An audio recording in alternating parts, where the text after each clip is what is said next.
साथियों नमस्कार, स्वागत है आप सभी का आपके अपने यूट्यूब चैनल में। आज मैं हिंदी के कुछ महत्वपूर्ण प्रश्न लेकर आया हूं, जो कि परीक्षा की दृष्टि से बहुत ही महत्वपूर्ण प्रश्न हैं। वही सारे प्रश्न पहले परीक्षाओं में पूछे जा चुके हैं और आगे भी परीक्षाओं में पूछे जा सकते हैं। तो आइए मिलकर हम लोग प्रैक्टिस करते हैं। आप लोग भी अपने कॉपी में टिक लगाते चलिए, जिससे आपको भी ये पता चले कि हमारे कितने प्रश्न सही हैं, कितने गलत हैं। चलिए हम लोग प्रैक्टिस करते हैं। आज का हमारा पहला प्रश्न है, रामचरितमानस की भाषा है। रामचरितमानस की भाषा है अवधी। अवधी सी हमारा सही आंसर होगा। सी हमारा सही आंसर। अगला प्रश्न, गोदान के लेखक कौन हैं? गोदान के लेखक हैं मुंशी प्रेमचंद। बी हमारा सही आंसर होगा। अगला प्रश्न, शकल का विलोम शब्द है। शकल का विलोम शब्द है विकल। डी हमारा सही आंसर होगा। नेति नेति किस प्रकार का शब्द है? नेति नेति शब्द है द्वंद्व समास इसमें है। सी हमारा सही आंसर होगा। अगला प्रश्न, कवि शब्द में कौन सा प्रत्यय है? कवि शब्द में ई प्रत्यय है। ये हमारा सही उत्तर होगा। अगला प्रश्न, कविता की जन्मदात्री किसे कहा जाता है? कविता की जन्मदात्री कल्पना को कहा जाता है।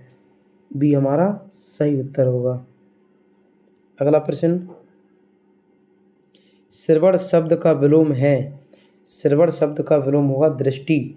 ये हमारा सही आंसर है, क्योंकि श्रवण से मतलब है सुनना, दृष्टि से मतलब है देखना, तो श्रवण का विलोम होगा दृष्टि।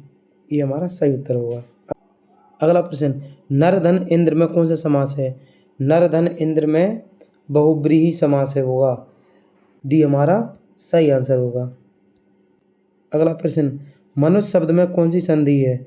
मनुष्य शब्द में यड़ संधि है। बी हमारा सही आंसर होगा। अगला प्रश्न, खग शब्द का अर्थ है। खग शब्द का अर्थ होगा नवचर। बी हमारा सही आंसर होगा। अगला प्रश्न, नागमती किस रचना की पात्र है? नागमती पद्मावत। पद्मावत से संबंधित है। भवानी भिक्षुक किसकी रचना है? भवानी भिक्षुक सूर्यकांत त्रिपाठी निराला जी की रचना है। ये हमारा सही आंसर होगा। अगला प्रश्न, नव का पर्यायवाची है। नव का पर्यायवाची आकाश है। ये हमारा सही उत्तर होगा। अगला प्रश्न, गौरव शब्द में उपसर्ग है। गौरव शब्द में पहला ऑप्शन गौ, गौर, गा, कोई नहीं। डी हमारा सही आंसर होगा, क्योंकि गौरव गौरव एक मूल शब्द है, तो इसमें कोई उपसर्ग नहीं है। अगला प्रश्न, तुम चले आओ, यह वाक्य किस प्रकार का है? इस वाक्य में आज्ञा दी जा रही है, आदेश दिया जा रहा है, तो यह आज्ञावाचक शब्द होगा, आज्ञार्थक। ये हमारा सही आंसर होगा। अगला प्रश्न, जो पढ़ता है वही पास होता है, यह कौन सा वाक्य है? सरल, संयुक्त, मिश्र, प्रश्नवाचक। तो यह वाक्य होगा मिश्रवाचक, क्योंकि इसमें दो वाक्य जोड़े जा रहे हैं, इसलिए यह मिश्रवाचक वाक्य होगा। सी हमारा सही आंसर होगा।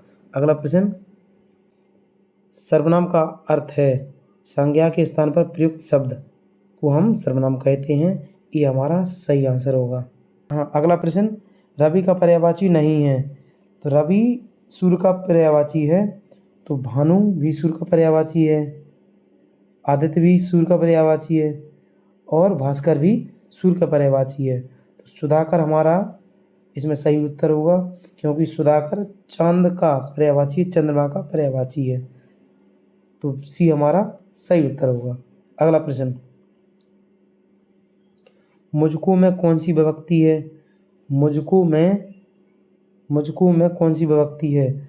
मुझको में कर्ता ने कर्म को, मतलब कर्म कारक विभक्ति होगी और संप्रदान कारक हो सकता है, दोनों विभक्ति होगी। अगला प्रश्न, भिक्षुक शब्द में कौन सा प्रत्यय है? भिक्षुक शब्द में प्रत्यय हमारा उक प्रत्यय होगा। सी हमारा सही उत्तर है। आज के लिए इतना ही, मिलते हैं अगली वीडियो में। नमस्कार।